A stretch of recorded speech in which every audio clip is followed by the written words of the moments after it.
우리가 지금까지 용서하는 법도 살펴보았고 용서받는 법도 살펴보았습니다.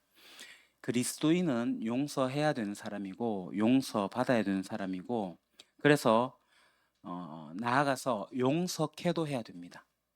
제3자 입장에서 누군가를 용서받게 하고 용서하게 하는 일들을 해야 되는 거죠. 왜요? 예수님께서 그러한 역할을 하셨기 때문에, 예수님께서 화해자였기 때문에 예수님을 닮은 우리가 화해자가 되어야 되는 거죠. 그럼 우리가 어떻게 다른 사람들의 용서를 도울 수 있을까? 지난주에 살펴봤듯이 먼저 자기 자신을 용서해야 돼요. 내가 용서받은 죄인임을 먼저 알아야 됩니다. 그러면서 그 다음에 우리가 용서를 생활화해야 돼요. 여러분, 이 말씀을 듣고 행하는 게 얼마나 중요한지 아십니까? 제가 지금 이 용서에 대한 시리즈 설교를 계속하고 있는데요. 어떤 분들은 이 용서를 가지고 실제로 고민하면서 자기 속에 있는 깊이 있던 것들을 꺼내놓고 굉장히 고통스럽지만 이 용서의 문제와 대면하신 분들도 계시고요. 어떤 분들은 그냥 듣고 지나쳐 버리는 분도 있습니다. 여러분, 사실 우리가 듣는 거는 우리에게 별로 도움이 되지 않습니다. 듣기만 하는 것은요, 별로 도움이 되지 않습니다. 그러나 우리가 이 말씀을 듣고 이 설교를 듣고 또 자기와 관련된 부분들을 실제로 행하는 분들 있잖아요. 듣고 행하게 될 때 우리가 변화돼요. 듣기만 할 때는 우리가 변하지 않습니다. 듣기만 한다면 좀 변화되는 건 있어요. 이 지식의 양이 축적돼서 굉장히 교만해져요. 그렇게 변할 수 있습니다. 말씀을 듣고 행할 때 사람이 변해요. 사람 안 변한다는데 그거는 말씀만 듣기 때문에 그래요. 말씀을 듣고 행하면 변하게 돼 있죠. 예수님의 산상설교 마태복음 5장에서 7장까지 아시죠? 이 간디가 가장 좋아했다고 하는 본문인데요. 예수님께서 산상설교를 5장에서 쭉 하시고 난 다음에 이 7장 끝에 맨 마지막에 하신 얘기가 뭔지 아세요? 바로 오늘 본문이에요. 이 집 짓는 사람에 대한 이야기예요. 그러니까 한 사람 모래 위에 집을 짓고 한 사람 반석 위에 집을 지어요. 근데 홍수가 나면 어떻게 돼요? 모래 위에 지은 집들은 다 무너지지만 반석 위에 지은 이 집은 영원하다, 이런 말씀을 하시는 거죠. 그러면서 예수님의 마지막 말씀, 결론, 그 말씀이 뭐예요? 그러니까 말씀을 듣고 행한 자는 어디에 지은 집이에요? 반석 위에 지은 거고, 말씀을 듣기만 하고 행하지 않은 사람은 모래 위에 지은 집을, 그거죠. 이게 예수님의 결론이에요. 그러니까 우리가 용서에 대해서 우리가 말씀을 들었잖아요. 그러면 우리의 삶에서 어떤 부분들 풀고, 그러니까 이 매듭을 풀고 내 속에 있는 분노들을 이렇게 풀어내는 일들을 우리 가운데 할 필요가 있는 거죠. 저는 여러분들 가운데 아직 우리가 이 용서 시리즈가 끝나지 않았잖아요. 여러분들 가운데 맺혔던 매듭을 좀 풀어야 되겠다 하시면, 그게 큰 일이든 작은 일이든 그것을 대면하고 지금까지 배워왔던 어떤 용서하는 방법이나 용서받는 법, 이런 것들을 실제로 한번 해보는 것이 정말 정말 필요합니다. 너무너무 중요해요. 주일날 교회 와서 이렇게 매일 교회 와가지고 설교 들으시는 분들이 수백만 명이 한국에 있습니다. 수백만 사람들이 설교를 들어요. 근데 그리스도인들이 변하는 것 같지가 않죠. 뭐 그렇게 얘기하실 수 있어요. 목사님이 설교 못하니까 그렇죠. 뭐 그럴 수도 있죠. 뭐 제게도 그럴 수도 있는데, 근데 목사가 설교를 못해서가 아니라 예수님처럼 아주 탁월하게 설교를 해도 그 말씀을 듣고 행하지 않으면 모래 위에 집을 짓는 거랑 똑같습니다. 그럼 사람 변하지 않아요. 그냥 교회 다니시면 거룩해지실 거라고 생각합니까? 괜찮아질 거라고 생각하십니까? 그렇게 교회만 다니면 10년, 20년, 30년, 40년 다녀도 사람 안 변해요. 듣기만 하고 행하질 않는데요. 듣고 행하셔야 돼요. 그래서 우리가 다른 사람을 이제 용서하는 데까지 나가려면은 어떻게 해야 되냐면, 첫 번째 자신을 먼저 용서해야 됩니다. 자기가 용서받고 용서하는 일들을 실제로 경험하면서, 아, 이거 정말 좋은 거구나. 내 속에 있는 짐들을 풀어내는 게 이게 정말 이렇게 좋은 거구나. 이 맺혔던 매듭을 풀어내는 것이 이게 자유함이구나. 이거를 자기가 먼저 경험을 해야 돼요. 그러면서 그것을 경험하면서 일상생활 가운데 내가 용서의 마음을 가지고 살아갈 필요가 있습니다. 애를 쓰셔야 돼요. 그 큰 용서가 힘드시면 그 큰 용서를 갖고 너무 씨름하지 마세요. 작은 용서부터 시작을 하십시오. 작은 용서부터 시작을 하시면 됩니다. 여러분 한번 제가 1점에서 10점까지 점수를 한번 여러분 매겨 보십시오. 어떤 잘못을 했을 때, 어떤 문제가 생겼을 때, 내가 잘못한 일이 생겼을 때 미안해라고 말하는 게 쉬운 편이십니까? 그게 쉬운 편이면 10점. 근데 아주 잘하든 못하든 내가 잘못해서 미안해 이러면은 10점. 근데 나 그런 말 되게 못해. 나 솔직히 그런 말 해본 적도 없어. 미안해 잘못했어라는 이 말 나 절대 못한다. 아마 그런 사람이 있을 거예요. 그럼 1점. 여러분 스스로 몇 점 점수 주시겠어요? 그 점수들 모아가지고 우리 유림교회 평균 점수를 내면은 몇 점이 될까요?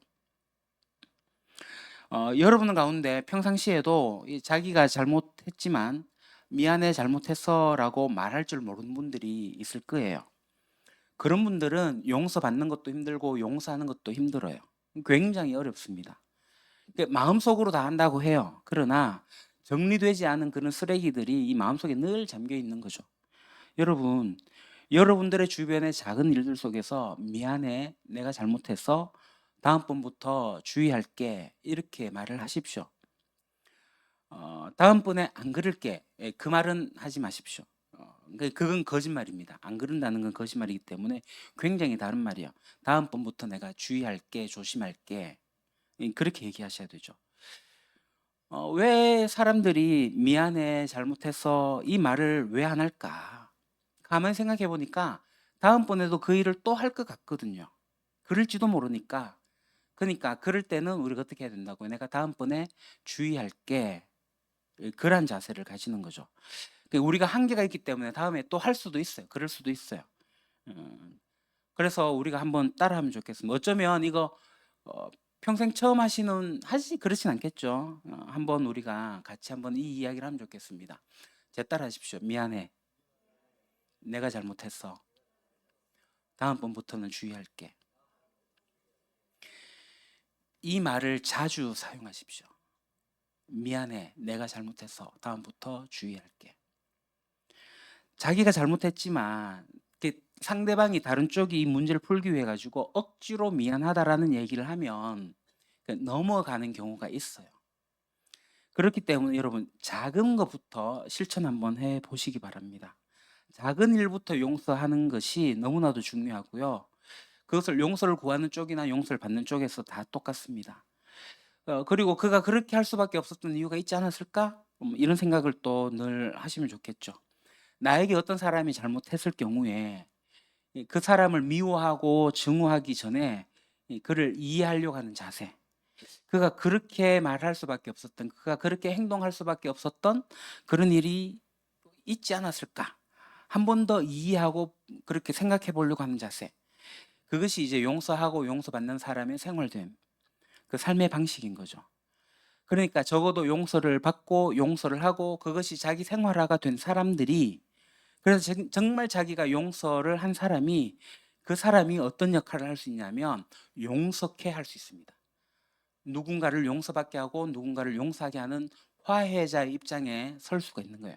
자기가 용서받고 용서함을 경험하지 못한 사람은 중재자, 화해자가 되질 못해요. 섣불리 나섰다가는 두 사람의 관계를 더 악화시켜버리는 일이 생기기도 합니다. 한쪽 편을 들기 때문에 한 사람과의 관계가 망가지기도 합니다. 그렇기 때문에 먼저 자기가 그 일들을 생활화 하셔야 돼요. 자기가 용서해봤기 때문에, 자기가 용서를 구해봤기 때문에, 용서를 받아왔기 때문에 다른 사람이 이런 문제로 고민하게 될 때에 어떻게 도와줄 수 있는지 아는 거죠. 그래서 여러분들이 제 지난 설교들을 이렇게 한번 들어보시면요, 용서케 하는 자의 삶은 조금만 생각하면은 다 아실 수 있습니다. 그래서 자기가 실제로 용서를 하고 용서받고 있는 삶을 살아간다면 용서케 하는 삶을 살 수 있는 거예요. 그래도 제가 이걸 한 번은 정리해야 될 것 같아서 간단히 정리하면, 용서하기를 도울 때 어떻게 해야 될까 한번 정리해 보려고 합니다. 누군가를 용서하지 못한 사람이 있어요. 막 분노를 품고 그것 때문에 막 괴로워하고 막 미워하고 하는 사람이 있어요. 그러면 우리가 어떻게 해야 돼요? 첫 번째 중요한 거는요, 분노하는 것이 당연하다고 얘기해 주는 거예요. 많은 사람들이 이 첫 번째 단추를 잘 못 껴요. 막 분노하고 있으면 너 화내지 마. 아니, 화가 나는 일이에요. 그것 때문에 괴로운 거예요. 근데 특별히 크리스찬들이 그런 소리 해요. 야, 그렇게 화내지 말고 좀 침착하게 풀어. 뭐 이렇게 말한단 말이죠. 아니 어떻게 침착할 수가 있냐고요. 그 어려운데 그렇기 때문에 화가 나고 괴로운데 그래서 먼저 해야 될 일은 '그거 화날 수밖에 없는 일이겠구나.'라고 인정해 주는 거예요. 그게 첫 번째입니다. 그가 분노하고 있는 걸 먼저 인정해 주십시오. 많은 사람들이 이거 아주 작은 일이지만 뭐 아이들도 그렇고 뭐 남편도 그렇고 아내가 그럴 수도 있고 친구가 그럴 수도 있는데 막 어떤 일 때문에 막 화가 나요. 그러면 그 얘기를 듣는 부모나 배우자 이래 얘기하죠. "아유 그거 가지고 뭐 그래." 이렇게 얘기해 버림으로써 그 사람은 누구하고도 얘기를 하지 않으려고 할 거예요. 분노하는 것은 분노를 먼저 인정해 줘야 됩니다. 당연하게 여겨 주세요. 그 사람은 화가 난 게 맞아요. 그리고 어떤 사람은 화를 내야 되는데 주변에 하도 "화내지 마라."고 하니까 화를 안 내는 사람이 있어요. 그 화를 내면 안 된다라고 생각하기 때문에 그게 특별히 이제 부모님을 향해서라든가 화를 내면 안 된다라고 생각해서 화를 안 내는 사람이 있어요. 그럴 때는 "너 화내야 돼." 이 얘기도 해 주셔야 돼요. 그러니까 자기 감정을 막 누르고 있는 거죠. 막 분노하는 게 당연한데 그걸 막 누르고 있는 거예요. 그러니까 불이한 것을 보고 분노하는 거 당연한 일입니다. 이 분노하는 거 인정해 주는 거 이게 첫 번째고요. 두 번째는 그의 상실을 슬퍼하는 거예요. 누군가가 나에게 잘못했으면 내가 뭔가를 잃어버린 거예요. 그것이 100데나리온이든 10,000달란트든 내가 뭔가를 잊어버린 거예요. 그 사람이 뭘 잊어버렸기 때문에 분노하는 거죠. 그러니까 상실한 것에 대해서 우리가 슬퍼해 줘야 됩니다. "너 그렇게 배신당했구나. 너가 그렇게 손해 봤구나." 그 참 슬퍼해 줘야 돼요.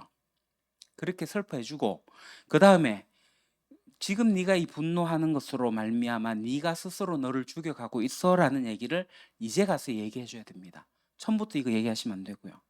그러니까 "네가 이렇게 분노하는 거, 네가 이렇게 슬퍼하는 거 다 맞는데 그 분노를 네가 품고 살아가는 한 네가 너 스스로 죽여가는 거야. 그거 너에게 큰 고통이야." 그 얘기해 주셔야 됩니다. 여러분 그의 분노가 당연하다고 말하고 그의 상실을 슬퍼하는 것을 이걸 하지 않고 분노 문제가 어떻고 저떻고 하고 분석해 주는 거는 도움이 되지 않습니다. 많은 사람들이 분석가 그러니까 제가 중재자를 쓰게 될 때 이 사람들이 분석가가 되거든요. 이 문제는 이렇고 저 문제는 저렇고 분석을 원하는 거 아니에요. 근본적으로 용서케 하는 것을 돕는 것은 내가 그 사람을 사랑하기 때문이에요. 용서에 대한 무슨 매뉴얼을 알려주는 거 아니에요. 내가 그를 사랑하는 거예요. 그래서 같이 분노하고 같이 슬퍼하고 난 다음에야 그 분노가 계속되고 있다면 그거 나한테 손해야 라고 그때 가서 이야기해 주는 거예요. 그 다음에 그 가해자를 이제 하나님의 시각으로 이해할 수 있도록 바라보도록 도와주는 거죠. 그 가해자를 하나님의 시각으로. 그도 피해자일 수도 있다는 것을. 그리고 수많은 사건들이 함께 일어나서 그 일이 일어날 수도 있다는 것을. 이런 얘기도 우리가 지난 설교 시간에 다 했기 때문에 예는 따로 들지 않겠습니다. 그리고 이 하나님의 시각으로 그 사람을 좀만 다시 볼 수 있도록 도와주십시오. 그다음 다섯 번째가 이 중요합니다. 너도 용서받았어. 그거 알려주는 거예요. 이 대목에서 여러분들의 친구가 만약에 하나님을 알지 못하는 사람이라면 이때 하나님을 알려주기 좋은 기회입니다. 저는 이 용서의 문제를 다루면서 뭐 여러분들이 설교를 들으면서 느끼셨겠지만 하나님을 아는 사람들과 하나님을 알지 못하는 사람들 그러니까 하나님께 용서를 받은 사람과 용서받지 못한 사람은 이 용서의 문제를 다루는 게 다릅니다. 내용은 같지만 결정적인 순간에 답이 없어요. 그러니까 우리의 친구들 가운데 하나님을 아는 분이라면 그와 함께 하나님이 우리를 위해서 무슨 일을 하셨는지 깊이 생각해 볼 수가 있어요. 그러나 만약에 지금 용서를 해야 되는 그 친구가 있다면 근데 그 친구가 하나님을 알지 못하는 친구라면 그런데 "누구누구야 내가 좀 다른 이야기 하나 할까? 네가 지금 하나님을 인정하지 않지만 그래도 하나님은 너를 용서하셨어. 너가 지금 당한 것 때문에 고통스럽지? 네가 받은 손해 때문에 괴롭지? 너 무시당하는 것 때문에 힘들지? 근데 네가 그렇게 무시하는 거 네가 하나님께 끼친 손해들 네가 하나님의 사람들에 대해서 끼친 손해들에 대해서 하나님께서는 너에게 벌 주지 않기로 하셨어. 예수님이 대신 그 벌을 공의로운 심판을 대신 당하셨대. 이게 성경의 이야기야. 그러니까 이 용서의 문제를 다루게 될 때 사실 하나님을 전할 수 있는, 예수님을 전할 수 있는 굉장히 좋은 기회가 됩니다. 왜냐하면 그 용서하신 그분이 바로 하나님이시기 때문에 그렇습니다. 그러니까 세상에서 가장 큰 용서자는 바로 하나님이세요. 그 다음 여섯 번째, 용서를 그가 이제 선언하게 된다면 증인이 되 주십시오. 용서는요, 선언해야 돼요. 마음속에 일어난 일이지만 그것을 사실로 하려면 선언해야 됩니다. 그에게 가서 잘못한 사람에게 가가지고 용서를 선언할 수도 있고요. 그렇지 못한 경우는 여러분들이 그를 용서한다는 사실을 네가 말한다면 내가 그 용서의 증인이 되어줄게. 그러니까 이 부분에서 공동체의 중요성이 드러나죠. 공동체 속에서 제가 누구누구를 용서합니다. 우리는 이 사람들이 용서한 것에 대한, 이 사람이 용서한 것에 대한 증인입니다. 용서는 결단이기 때문에 그래요. 용서를 선언하고 용서의 증인이 되어주는 일들이 필요해요. 마지막으로 그가 지속적으로 건강한 시각을 가질 수 있도록 도와주십시오. 그 용서는 단번에 일어나는 일이 아니라고 했습니다. 과정입니다. 용서는요, 하나님을 닮아가는 과정이에요. 하나님은 용서하시는 분이고요. 용서하신 분을 닮아가는 과정이 용서하는 거예요. 그렇기 때문에 용서 내가 한번 선언했다고 해가지고, 용서가 한 번 결심했다고 해가지고 용서가 끝나는 게 아니라 그 용서가 나의 내면에 내면화될 수 있도록 도와줘야 돼요. 그래서 옆에서 건강한 시각을 가질 수 있도록 도와줘야 됩니다. 그래서 할 수 있는 방법이 뭐라고 했죠? 용서 심화 기도라고 했습니다. 그러니까 여러분 약사 자격증 없어도 이거 처방할 수가 있습니다. 사람들에게 얘기하십시오. 너 지금 용서를 선언했지만, 결심했지만 네 마음속에 아직도 슬픔이 있고 고통과 괴로움이 남아있을 수 있어. 왜냐하면 용서는 과정이기 때문에 그래. 그래서 분노가, 슬픔이 이렇게 막 고통이 밀려올 때마다 그 용서 심화하는 기도의 약을 먹어. 그 어떻게 하는 거죠? 용서 심화 기도가 막 괴로워지고 고통이 들어오게 될 때 어떤 호흡이 가빠지잖아요. 호흡이 달라지게 될 때 먼저 호흡부터 바로 잡으라고. 그 심호흡하라고. 심호흡하면서 하나님을 바라보고 하나님의 시각으로 하나님이 나를 어떻게 바라보고 계신지, 나를 어떻게 용서했는지를 생각해 보라고. 그리고 하나님이 나에게 피해를 주는 그 사람을, 하나님이 어떻게 그 사람을 바라보고 있는지 그 시각으로 한번 바라보라고. 그리고 너와 내가 지금 용서를 한번 선언했던 그 선언을, 용서의 결단을 한번 기억해 보라고. 그렇게 해서 하면서 용서의 심화 기도를 하는 거예요. 이거 한 2, 3분이면 됩니다. 이것을 반복해야 돼요. 반복하는 것들을 통하여서 이게 자기 있게 돼야 돼요. 그 영혼의 치유를 위해 가지고 이거 반복해야 돼요. 여러분 우리가 뭐 영양제를 먹거나 약을 먹을 때 지속적으로 먹잖아요. 용서 심하기도 더 지속적으로 드세요. 내 영혼이 고쳐지고 내 영혼이 나아가는데요. 용서가 어려울 정도로 깊은 상처가 있는 분들일 경우에 더더욱 그렇게 하십시오. 용서 심하기도는 혼자 해도 되지만 같이 옆에서 도와줄 수가 있는 거죠. 입금이들이 도와줄 수가 있습니다. 아니, 따르미도 같이 도와줄 수가 있어요. 그 다음은요, 이제 용서하는 거 말고 용서받기를 돕는 사람이 돼야 됩니다. 누군가가 어떤 잘못을 하고 난 다음에 그 사람이 잘못했기 때문에 죄책감에 빠질 수도 있고 무기력에 빠질 수도 있어요. 또 여러분들이 와가지고 내가 이런 거 저 사람한테 내가 잘못한 것 같아 라고 그런 이야기를 하게 될 때 용서를 받아야 되잖아요, 이 사람이. 그러면 어떻게 해야 돼요? 첫 번째는요, 그 잘못을 인정해 줘야 됩니다. 근데 대부분의 사람들 어떻게 얘기해요? 에이, 모든 사람이 다 그래. 뭐 그거 가지고 그래. 이렇게 얘기해요. 많은 사람들은 그러니까 내가 잘못한 것 같아 그러면 들어보고 그래 그거 잘못이야 이런 이야기를 잘 못해요. 그렇게 하면 지금 말하는 그 사람에게 내가 상처를 준다고 생각하기 때문에 그래요. 근데 그렇게 얘기했을 때 분명하게 얘기해야 됩니다. 네가 그렇게 얘기했다면 그 상대방 누구누구가 진짜 마음이 많이 상했겠구나. 네가 그렇게 행동했다면 누구의 고통이 진짜 심하겠구나. 이거 말해야 돼요. 근데 여기서 정말 중요한 게 있습니다. 그때 정죄하는 마음으로 하면 안 돼요. 계속 말씀드리지만 용서케 하는 자가 된다는 것은 그 사람을 정말 사랑하는 거예요. 그렇다면 너의 자세가, 그러니까 내 자세가 그를 향해 가지고 아이고 너 그랬어? 야, 그 사람 되게 열받았겠다.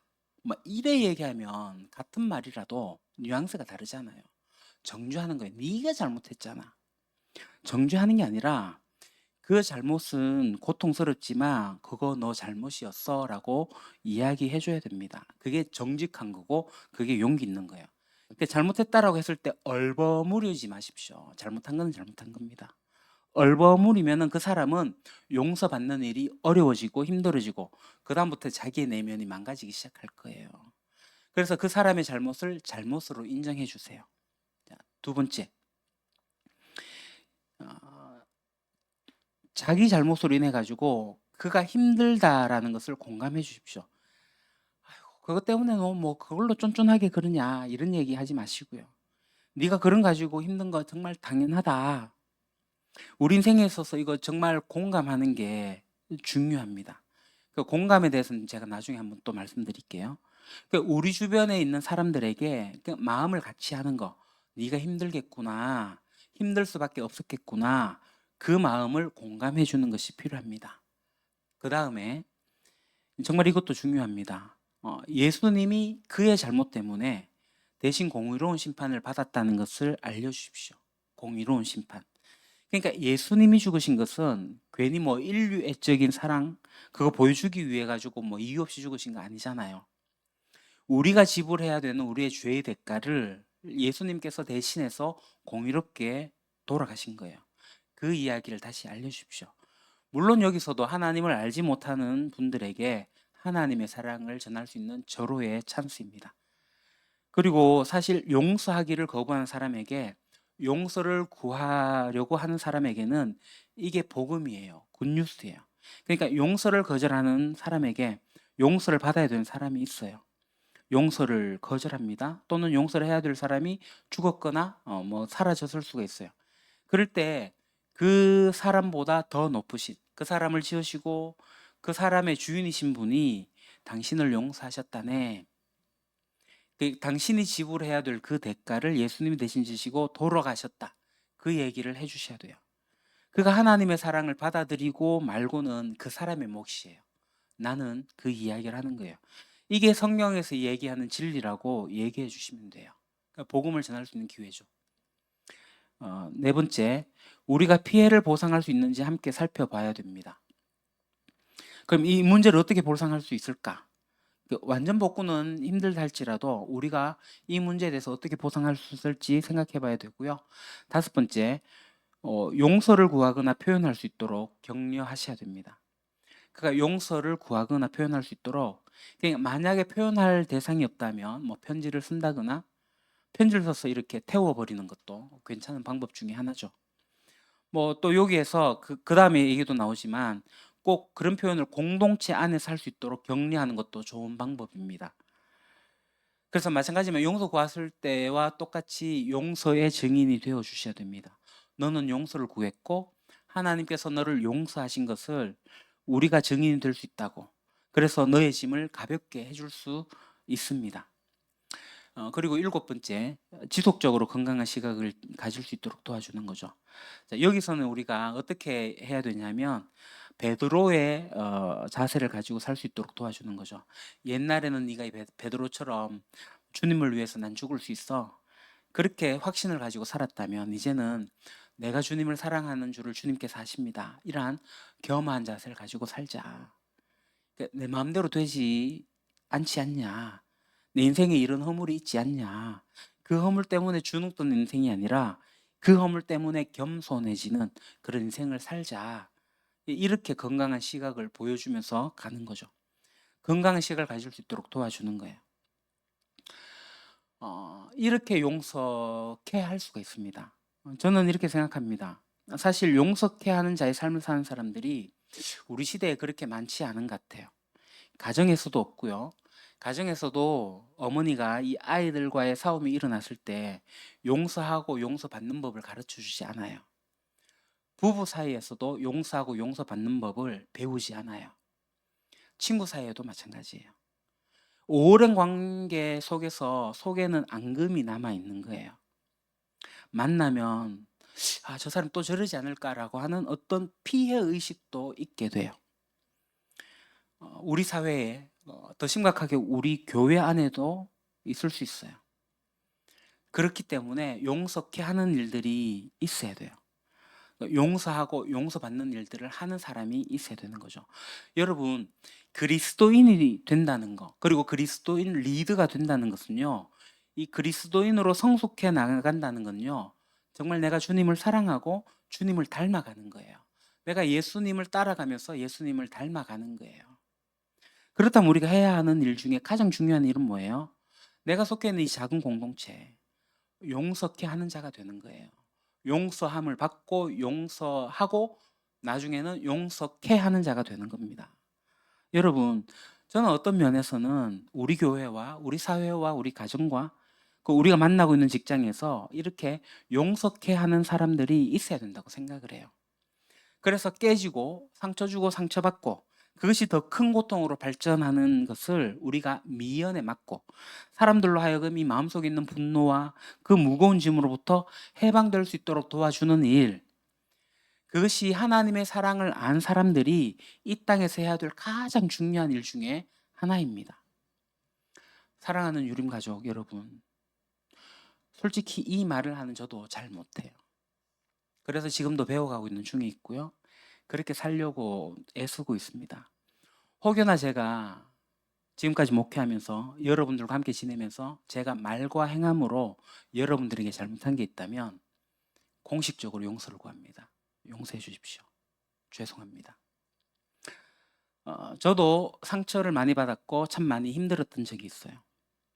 다 용서하겠습니다. 아니, 저는 이미 다 용서했습니다. 물론 그것은 용서의 과정 속에 있기도 하고요. 그래서 용서를 저는 결단했고, 그래서 제가 여러분들을 사랑합니다. 이 못난 사람이 예수님 닮아가려고, 예수님 따라가려고 부단히 애를 쓰고 있습니다. 하나님은요, 우리가 예수님을 잘 따라가기를 원하세요. 딴 사람이 잘 따르건 말건 그건 둘째 문제고, 내가 예수님 잘 따라가기를 원하세요. 하나님은 우리가 예수님을 닮아가는 그리스도인이 되기를 원하세요. 예수님의 성품이 나의 인격이 되기를 원하세요. 하나님은 오늘 본문 말씀처럼 말씀을 듣고 행함으로써 집을 짓는, 반석 위에 집을 세우는 자가 되기를 원하세요. 여러분, 반석 위에 집을 세우세요. 모래 위에 집을 세우지 마십시오. 우리 유림교회가 정말이지 예수님을 따라가기를, 예수님을 닮아가기를, 예수님이 화해자가 되셨듯이 막힌 담을 다 허무셨듯이 우리도 중재자가 되었어, 화해자가 되어서 그 일을 하실 수 있지 않나요? 왜냐하면 내가 용서받았기 때문에, 내가 용서할 수 있고 그것을 내가 경험했고 생활화가 됐기 때문에 이제는 화해자가 되어서 용서케 하는 자가 될 수 있잖아요. 듣기만 하지 말고 실제로 한번 해보십시오. 기도하겠습니다. 하나님, 이 시간 간절히 기도하는 것은 우리들 가운데서 자신을 용서하지 못하고 있는 자들이 있다면 혹시 교만 때문이 아닌가? 자기를 직시할 수 있도록 도와주시고, 바로 그 자기가 책임져야 될 그 대가 때문에 하나님이 대신 돌아가셨다라고 하는 놀라운 사랑을 받아들이고 그것을 누릴 수 있도록 주님께서 축복해 주시기를 간절히 원합니다. 우리가 용서하는 이 작은 일에서부터 시작해서 큰 일에 이르기까지 용서하는 것이 우리 삶의 방식이 될 수 있도록 도와주셔서 자기만 용서하고 용서받는 삶이 아니라 이제는 다른 사람들이 용서하는 것을 돕고 그런 삶을 우리가 살아낼 수 있도록 주께서 우리 모두에게 은혜를 베풀어 주십시오. 예수 그리스도 이름으로 기도합니다. 아멘.